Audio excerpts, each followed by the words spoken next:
महाविद्यालय देवळाली या महाविद्यालयाचे गेल्या 2 वर्षापासून पिंपळगाव बुकरा या सुंदर गावामध्ये श्रमसंस्कार शिबिर आयोजित केले जाते।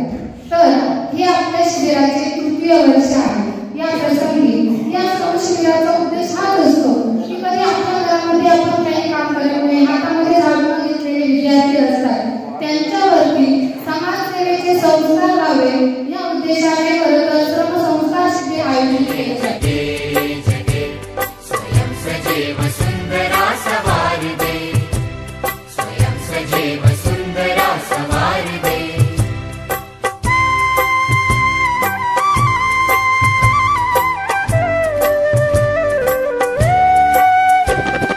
हम उठे उठे गजब हमारे संग साथियों, हम बड़े तो सब बढ़ेंगे अपने आप साथियों।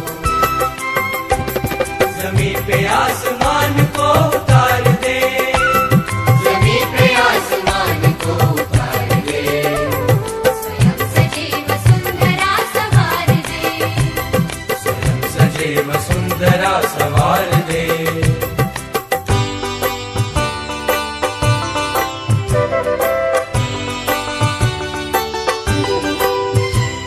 तिसरा NSS चा कॅम्प आपण घेतोय श्रमसंस्कार शिबिर। यासाठी मी सर्व विद्यार्थ्यांना शुभेच्छा देतो। राष्ट्रीय सेवा योजनेचा कार्यक्रम हा विद्यार्थ्यांना एक श्रम शिबिर आणि श्रम मूल्य श्रम संस्कार देण्यासाठी केला जातो। उदासियों को दूर कर खुशी को बांटते चले, गांव और शहर की दूरियों को काटते चले। ज्ञान को प्रचार दे प्रसार दे, ज्ञान को प्रचार दे प्रसार दे, स्वयं सजीव सुंदरा सवार दे, स्वयं सजीव सुंदरा सवार दे।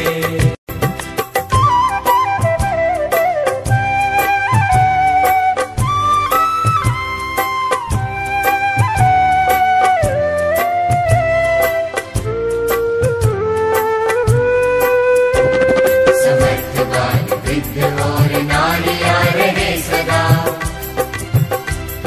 बड़े बड़े वनों की शान ओढ़ती रहे धरा। तरक्कियों की एक नई कतार दे, तरक्कियों की एक नई कतार दे, स्वयं सजीव सुंदरा सवार दे, स्वयं सजीव सुंदरा सवार दे।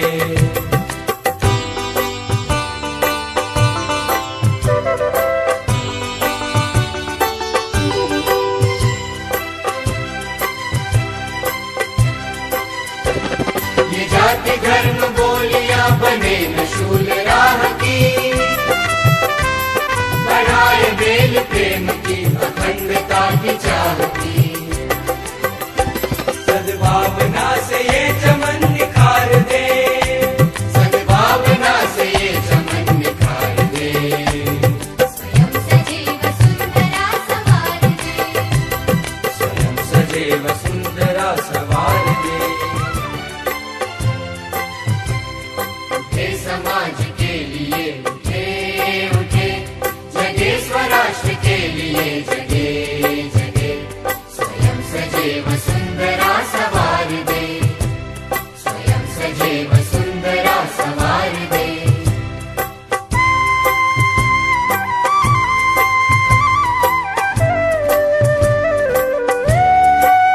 आज राजमाता जिजाऊंची जयंती। राजमातांचा इतिहास म्हणजे काय हो? इतिहास सांगावा तेवढा कमीच आहे। राजमाता ह्या एक स्त्री असून त्यांनी स्वराज्य घडवलं, पण आता स्त्रीभ्रूण हत्या वाढतच आहे। स्त्रीभ्रूण हत्या थांबवल्या पाहिजे। मुलगा जर वंशाचा दिवा म्हटला तर मुलगी त्या वंशाची पणती असते ना? अरे नसत्या शिवराय, नसत्या घडल्या जिजाऊ, नसत्या घडल्या शिवराय। अरे मग गर्भातल्या स्त्रीकडेही गर्भातल्या कन्येकडेही जिजाऊंचंच रूप पहा ना। आमच्या आईनी शिवरायांचा इतिहास वाचला की आमच्या आईला वाटतं बाळ शिव जन्मावा। समजले ना? गजब हमारे संग साथियों। राष्ट्रीय सेवा योजना श्रम संस्कार शिबिराच्या निमित्तानं सन्माननीय व्यासपीठ हे खऱ्या अर्थानं आज शेवटच वर्ष आहे आणि विशेषतः उद्घाटनाच्या निमित्तानं सर्व मान्यवरांचा सत्कार झाला आणि खऱ्या अर्थानं सांगता ज्या दिवशी असेल त्या दिवशी इतर शिक्षक वृंद आणि सर्व मुलांचं कौतुक त्या गावकऱ्यांनी उपस्थित सर्व मान्यवरांनी केलं पाहिजे आणि असं काम तुम्ही करतात आणि आज या वेळेस करा अशी आशा बाळगतो. सब बढ़ेंगे अपने आप साथियों,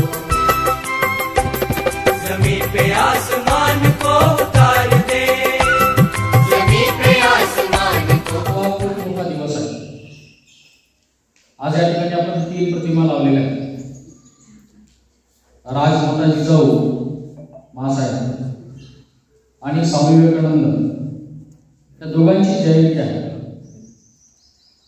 आणि ज्यांनी स्वच्छतेचा संदेश दिला अशा आपल्या सगळ्यांचे आदर्श संत गाडगे बाबा या ठिकाणी आपल्या सगळ्यांना समोर आमच्या समाजामध्ये असलेले सगळे जे काही दोष असतील ते दोष दूर करून आम्हाला हा सगळा एकत्र असलेला अखंडित असा समाज आम्हाला निर्माण करायचा आहे. त्यासाठी हे स्वयंसेवकांनी हे जे 7 दिवस आहेत इथे आपल्याला सर्व संस्कार शिबिर असं म्हणतात, श्रमदान म्हणतात. श्रमदान म्हणजे का आपल्याला दान करायचं नाही, आम्हाला स्वतः आम्ही इथे शिकायला आलो. इथे शिकायचं काय आहे, इथे गावकऱ्यांचे कशा पद्धतीने इथे सगळेजण आहेत आपल्यासोबत असतील ते कसे राहतात, काय करतात, त्यांचं सुद्धा मार्गदर्शन ते सुद्धा अत्यंत तुम्हाला मिळणार आहे. हा जो जिव्हाळ्याचा संबंध आहे तो शिकायचा आपल्याला. आपले जे प्राध्यापक वगैरे आपल्या सोबत असणार आहेत त्यांच्याकडून आपल्याला भरपूर सजीव सुंदरा सवार दे, सजीव सुंदर धरणाला लागून समोर अथांग असा सागर आणि गावातल्या महिला डोक्यावर हांडे घेऊन निघाले. तुम्हाला खोटं वाटेल, 7 दिवसात इतका आमूलाग्र बदल आम्ही त्या गावात केला आणि एकदम एकत्र आलात तुम्ही. ही संधी तुम्हाला तुमच्या आयुष्यात परत नाही. हे 7 दिवस तुमच्या आयुष्यातले एकदम तुम्ही म्हणाल काय सांगताय. पुढे तुम्ही पिंपळगाव डुकराला एकटे येऊन राहू नाही शकत 7 दिवस. आज तुम्हाला संधी आहे. माननीय प्रमुख पाहुण्यांनी तुम्हाला भारताची सद्यस्थिती सगळी सांगितली. 75 वर्षाचा अमृत महोत्सव आपला चालू आहे. पण आज तुम्हाला या शिबिरातून काय घेऊन जायचं आहे आणि मी काय घेतलं होतं ते सांगण्यासाठी मी दे